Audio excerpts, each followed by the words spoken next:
Vamos começar a nossa primeira entrevista de hoje do nosso programa, que está super diferente. Nós vamos falar sobre um assunto muito importante, que é o HPV. Vamos conversar com o Dr. Alexandre Naime Barbosa, ele que é professor de infectologia da Unesp. Tudo bem? Seja bem-vindo. Obrigado, boa noite, é um prazer estar aqui. Doutor, nos fale, o que é o HPV? O HPV é o vírus papiloma humano.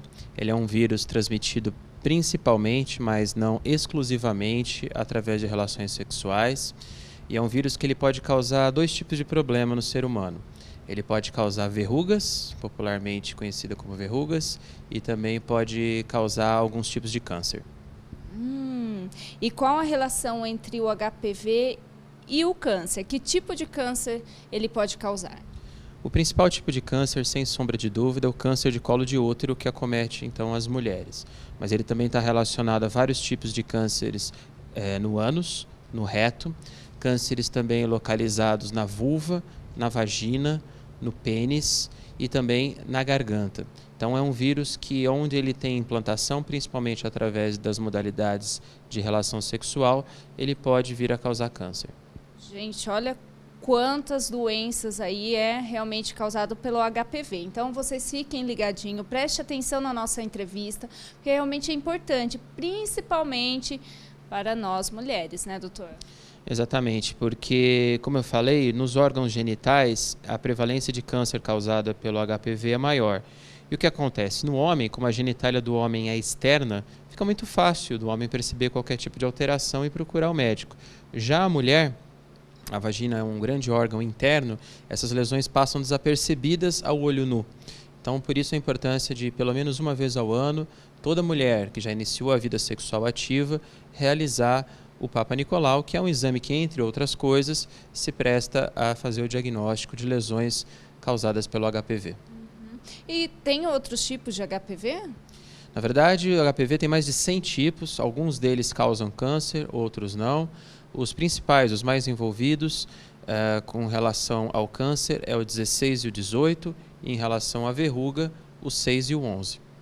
Gente, olha, então preste atenção, porque realmente com a saúde não se brinca de maneira alguma.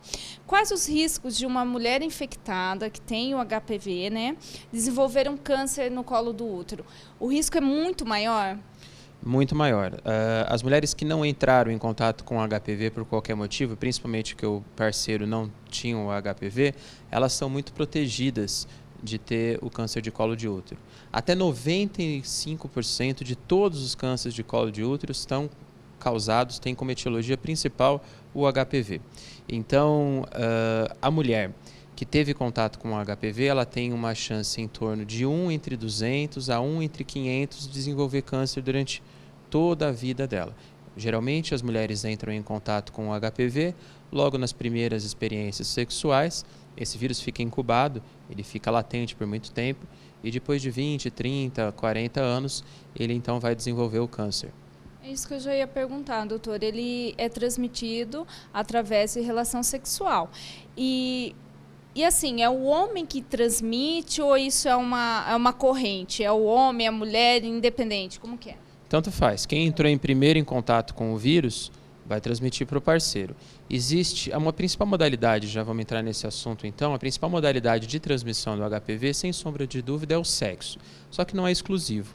Aquelas preliminares, aquela brincadeira, aquele rally-rola que acontece antes do sexo, ainda que não houver uma penetração completa, pode levar à transmissão do HPV.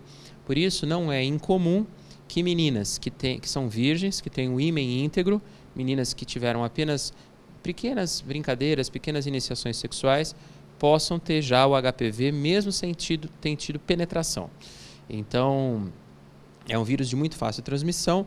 Outras modalidades também são possíveis, como, por exemplo, compartilhamento de objetos muito íntimos que tiveram contato com secreções de HPV, do tipo roupa íntima e algo assim. Mas não é tão pesado essa chance de transmissão quanto o sexo em si. Gente, então, realmente é preocupante. As mamães de casa também hoje pelo que a gente anda assistindo, vendo na internet, as adolescentes estão começando a ter uma vida sexual muito cedo e acaba assim tendo esse contato com outras doenças, não só o HPV, porque existem várias doenças. Então é bom a mãe ficar em alerta, né, doutor? Olha, eu costumo dizer que a principal arma que a mãe tem, que a mãe e o pai, né? Porque na educação sexual você não pode colocar só a figura materna, você tem que envolver todos. Todo mundo precisa se despir do preconceito de falar sobre sexo. Sexo é uma coisa normal. Faz parte do cotidiano do ser humano, assim como a gente tem que almoçar, a gente tem que jantar, a gente tem que tomar banho, a gente tem que fazer sexo, faz parte. Então os pais têm que conversar. O diálogo, então, é a principal arma que os pais têm para proteger os seus filhos, porque eles vão fazer sexo, independente do pai querer ou não. Então isso é importante que já seja conversado desde o início da idade da adolescência, que é quando os órgãos sexuais, que são quando os hormônios começam a preparar o corpo do adolescente para essa modalidade. Você falou do início precoce de vida sexual. No Brasil, as meninas estão iniciando, a maior parte, a vida sexual entre 13 a 15 anos. Ou seja, por mais que a gente possa achar isso mais precoce ou não, isso não nos cabe fazer um julgamento de valor, isso é uma realidade. É óbvio que existem casos ainda muito extremos. Infelizmente, a gente costuma ver na prática clínica crianças, e aí não adolescentes, de 8, 9 anos, já com experiências sexuais.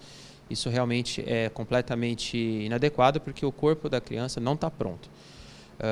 Mas as adolescentes que estão entrando em vida sexual, então uma grande parcela até os 15 anos já iniciaram. Portanto, essa conversa tem que ser feita a partir do início da adolescência. Quando? A partir dos 9, 10 anos. A conversa. Dizer que existe, ter algum tipo de educação sexual para que isso não seja feito da pior forma possível, que é através de conversa entre amigos, de curiosidade, de boatos, porque aí as crianças não vão estar tendo a real informação que elas precisam. Então, tá aí o alerta para vocês de casa, a todos os pais, a família, os próprios irmãos, né, que já são numa idade mais avançada, pode sim ter esse bate-papo, né, e orientar esses adolescentes. Doutor, o HPV, ele tem já alguns sintomas no início, a pessoa percebe que tem, como que é? Esse é o perigo, ela é uma doença traiçoeira, silenciosa. No começo, principalmente na mulher, por conta da genitália da mulher ser interna, ela não apresenta nenhum sintoma. Às vezes, o sintoma de alerta que a mulher ou o homem pode perceber são as verrugas genitais. No homem, isso fica muito evidente.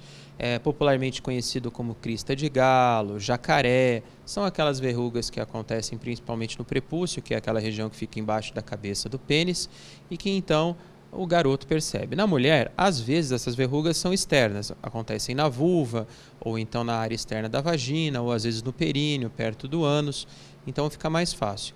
Quando essas verrugas são internas, muitas vezes e quase na totalidade, então não se é perceptível. Portanto, a partir do momento em que a menina teve a primeira relação sexual, ou ainda, o mais desejável, antes que a menina tenha iniciado a vida sexual, é muito importante que ela já vá na primeira consulta com o ginecologista, para o ginecologista conversar, explicar o que ela tem que fazer para se cuidar, a importância do uso do preservativo, a importância de fazer os exames preventivos. Muitas mães realmente têm dificuldade por conta da própria personalidade de tocar nesse assunto com as filhas, e os pais, por uma questão cultural brasileira, nós temos uma cultura muito machista também, dificilmente vão falar de sexo com suas filhas.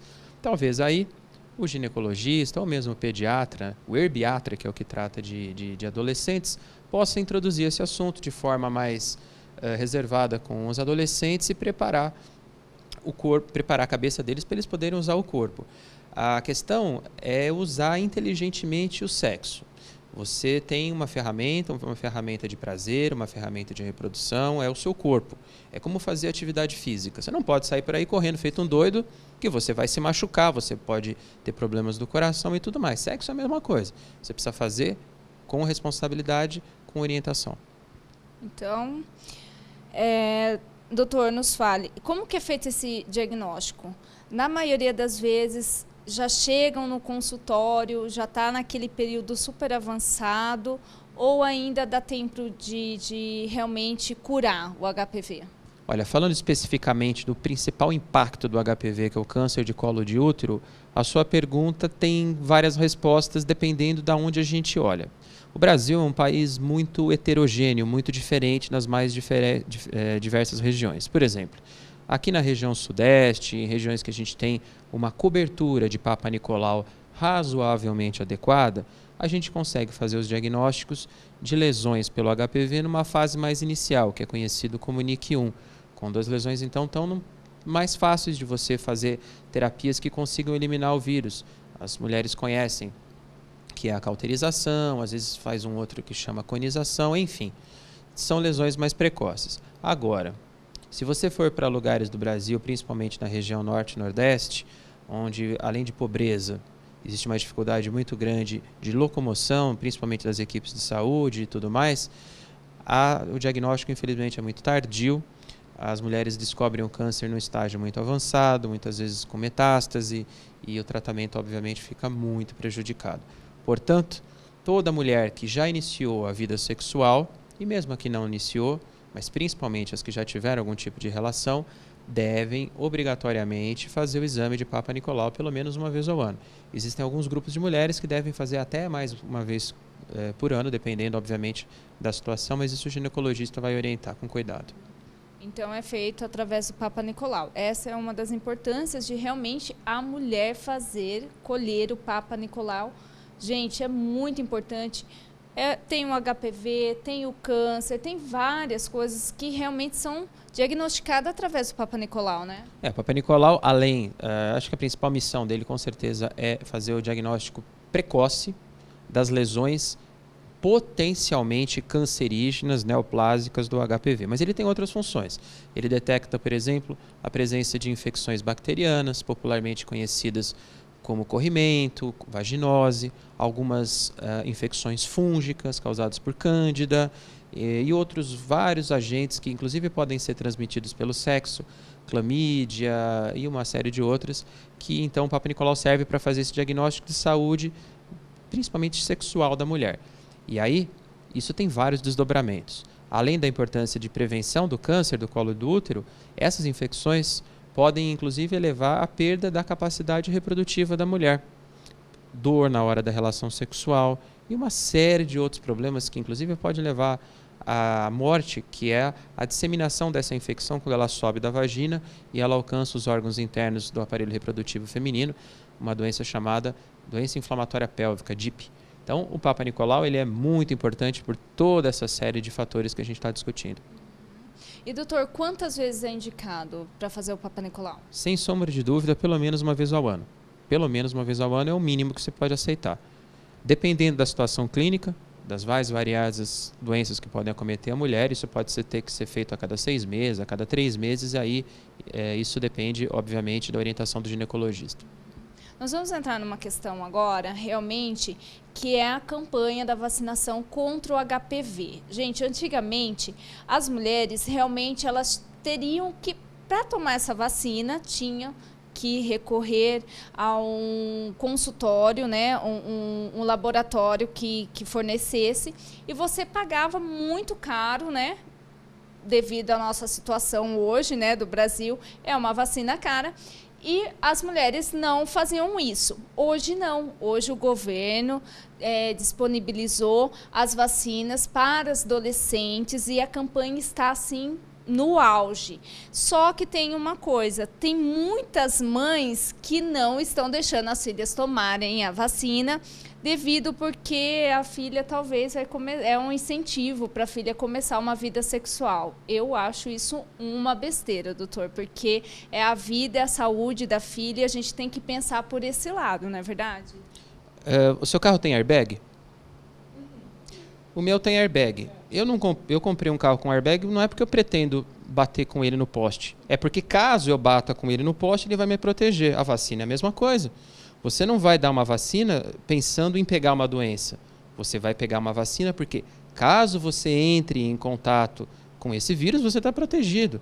Eu não tomo vacina de gripe porque eu vou querer pegar uma gripe. Não, é para se proteger caso isso aconteça.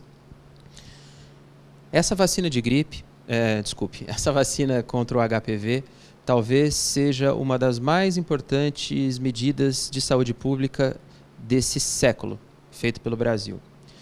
Por ano, 5.000 mulheres morrem de câncer de colo de útero no Brasil.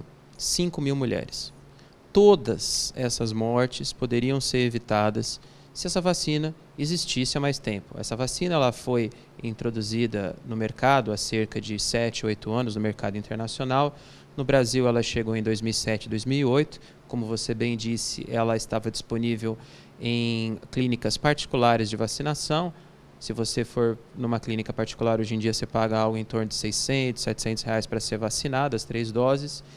E agora o governo ele conseguiu colocar isso na rede pública. Foi uma longa negociação do governo, porque a vacina custa muito caro. Ele conseguiu uma estratégia de preço bastante real. Então, o Brasil está pagando um preço justo e daqui a algum tempo, daqui a 5, 10 anos, o Brasil vai produzir a vacina. Então, essa tecnologia está sendo passada para os laboratórios, para as fábricas de medicações públicas brasileiras. Então, foi esse o acordo e é um acordo muito legal. E o Ministério da Saúde localizou qual é a população mais vulnerável, quem mais vai se beneficiar dessa vacina. Obviamente são as mulheres que ainda não iniciaram a vida sexual, porque as outras que já iniciaram a vida sexual, elas provavelmente já entraram em contato com o HPV. Então o que você tem que fazer agora para essas mulheres que já iniciaram a vida sexual é continuar, como a gente já discutiu, fazendo o exame de Papa Nicolau. Agora, as meninas que estão entrando na idade de início de vida sexual, que ainda não se expuseram ao HPV, essas sim vão se beneficiar. Imagine se eu falasse para você, olha, vamos voltar no tempo, antes de você ter a primeira relação sexual, você vai tomar vacina e você nunca mais vai se preocupar com esse problema. A sua chance de ter câncer de colo de útero vai cair a praticamente 0. Não seria fantástico? Nem fale, eu tenho certeza que muitas mães em casa realmente gostariam de ter tomado essa vacina. É lógico, porque é uma vacina que vai prevenir uma doença que mata, repito, 5.000 mulheres por ano no Brasil.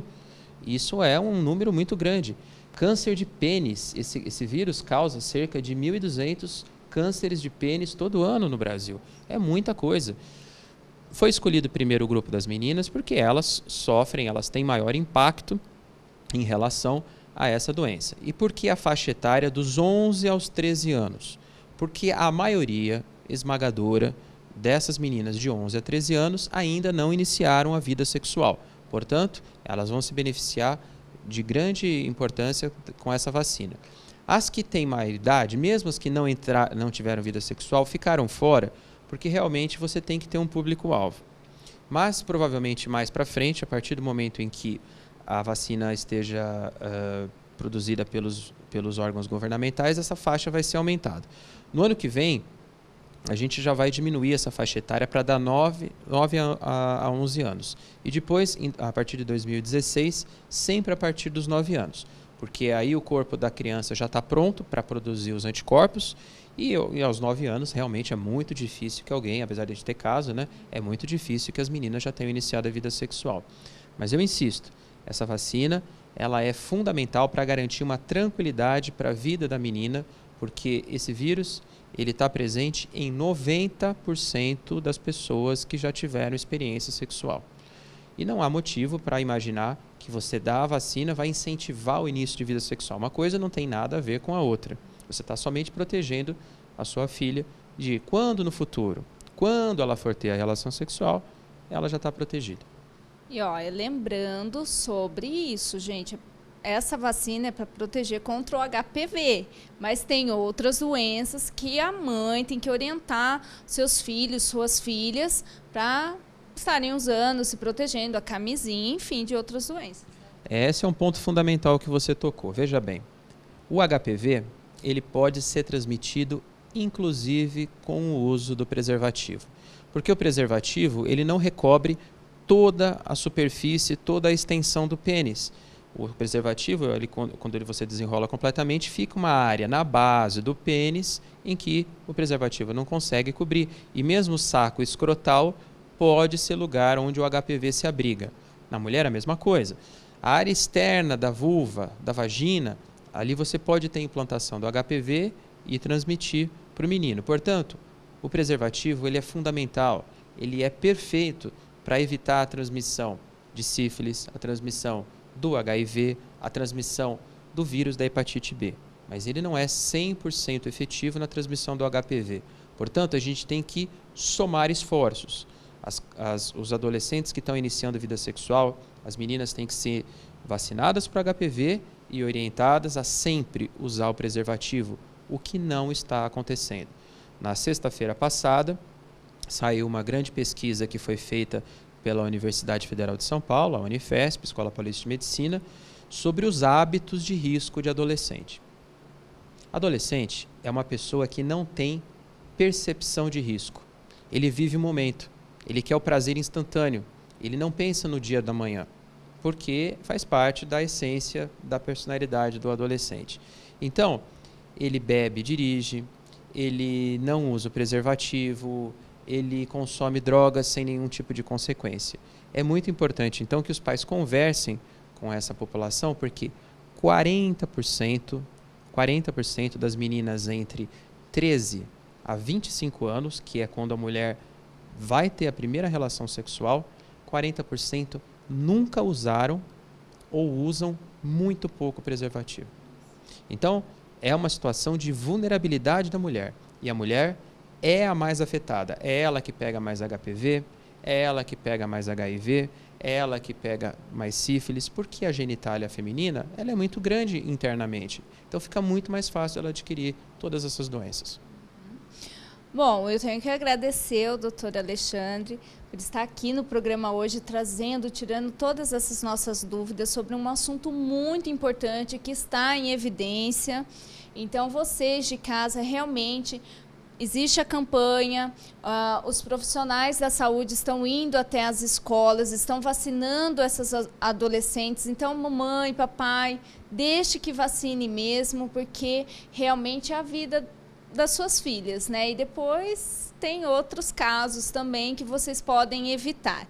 Então, eu agradeço, espero contar com você aqui em outros programas, em outra oportunidade, para estar tirando dúvidas, né, dos nossos telespectadores e de todos que estão em casa.